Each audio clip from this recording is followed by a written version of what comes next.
बिहार में बहार है, सौगातों की बौछार है। नीतीश कुमार है, विकास की बहार है। मोदी ने उड़ेला खजाना, फिर कहीं मत जाना। नीतीश कुमार कब पलटी मार लें किसी को नहीं मालूम, लेकिन बीजेपी बिहार में विकास पुरुष बन चुके नीतीश के साथ अपनी ये यारी अलग विधानसभा तक जारी रखना चाहती है। विकास की धुरी पर ही चुनाव लड़ने की तैयारी है और इसीलिए बजट में बिहार पर दिल खोलकर खजाना लुटाया गया है।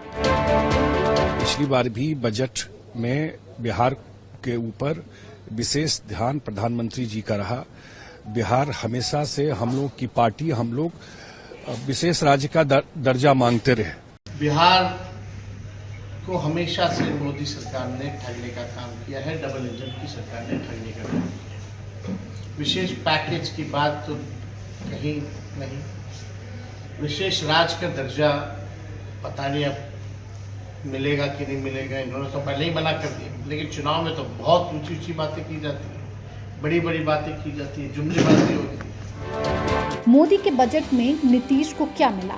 बिहार में ग्रीनफील्ड एयरपोर्ट का ऐलान, ब्राउनफील्ड एयरपोर्ट का विस्तार होगा, पटना एयरपोर्ट को एक्सपेंड किया जाएगा, पटना आईआईटी के लिए इंफ्रा बजट बढ़ा, किसानों के लिए मखाना बोर्ड का गठन, खाद्य प्रसंस्करण के लिए बढ़ाया गया बजट।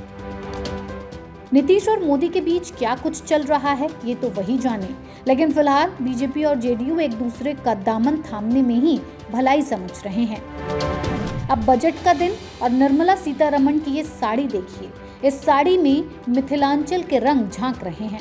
मधुबनी प्रिंट वाली ये साड़ी में निर्मला सीतारमण का आना कोई मामूली बात नहीं है। प्रधानमंत्री मोदी का ये अंदाज रहा है कि वो डायरेक्ट और इनडायरेक्ट दोनों तरह से कनेक्शन जोड़ते हैं। निर्मला सीतारमण ने ये जो साड़ी पहनी है वो पद्म पुरस्कार से सम्मानित दुलारी देवी ने उन्हें भेंट की थी। इस साड़ी पर वो तमाम प्रतीक हैं। इस साड़ी पर मछली, पानी, कमल, पान और मखाने के चित्र उकेरे गए हैं और यहीं से एक सांस्कृतिक नाता भी जुड़ जाता है।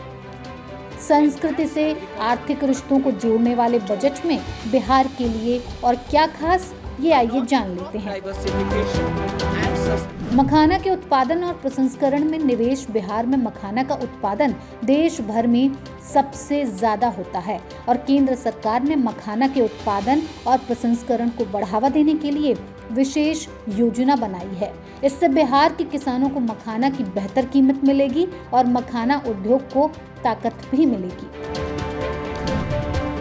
नई आईआईटी और फूड टेक्नोलॉजी संस्थान। बिहार में नई आईआईटी की स्थापना का ऐलान किया गया, जिससे राज्य के युवाओं को उच्च गुणवत्ता वाली तकनीकी शिक्षा मिलेगी।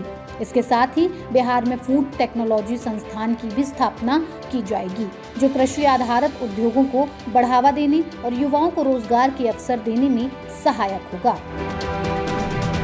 एयरपोर्ट के विस्तार और नए हवाई अड्डे। बिहार की एयरपोर्ट नेटवर्क में विस्तार किया जाएगा। पटना एयरपोर्ट को आधुनिक बनाया जाएगा और इसके अलावा राज्य के अन्य शहरों में नए एयरपोर्ट की स्थापना भी की जाएगी। इससे न केवल बिहार में पर्यटन को बढ़ावा मिलेगा, बल्कि व्यापार और अंतर्राष्ट्रीय कनेक्टिविटी भी बेहतर हो पाएगी। खाद्य प्रसंस्करण और कृषि आधारित उद्योगों में निवेश। बिहार में खाद्य प्रसंस्करण उद्योग को बढ़ावा देने के लिए विशेष योजनाएं बनाई गई हैं। इसके तहत राज्य में खाद्य प्रसंस्करण केंद्रों और कृषि विपणन केंद्रों की स्थापना की जाएगी, जिससे किसानों को अपनी उपज का बेहतर मूल्य मिल सकेगा और रोजगार के नए अवसर पैदा होंगे। कोसी और मिथिला क्षेत्र के लिए विशेष पैकेज। कोसी और मिथिला क्षेत्रों के लिए केंद्र ने एक विशेष पैकेज की घोषणा की है। इन क्षेत्रों में सिंचाई परियोजनाएं, जल आपूर्ति और आधिकारिक बुनियादी ढांचे के विस्तार के लिए अतिरिक्त धन आवंटित किया गया है। इससे इन क्षेत्रों के विकास में तेजी आएगी और बुनियादी समस्याओं का समाधान होगा। अब कुछ लोग इन घोषणाओं का चुनाव से नाता जोड़ते रहेंगे, लेकिन मोदी ने कभी ना तो इसकी परवाह की है और ना ही वो करने वाले हैं।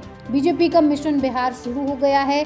देखना ये है कि बीजेपी और जेडीयू के बीच सीटों का तालमेल कैसे बनता है और कमल कितनी ताकत से खिलता है।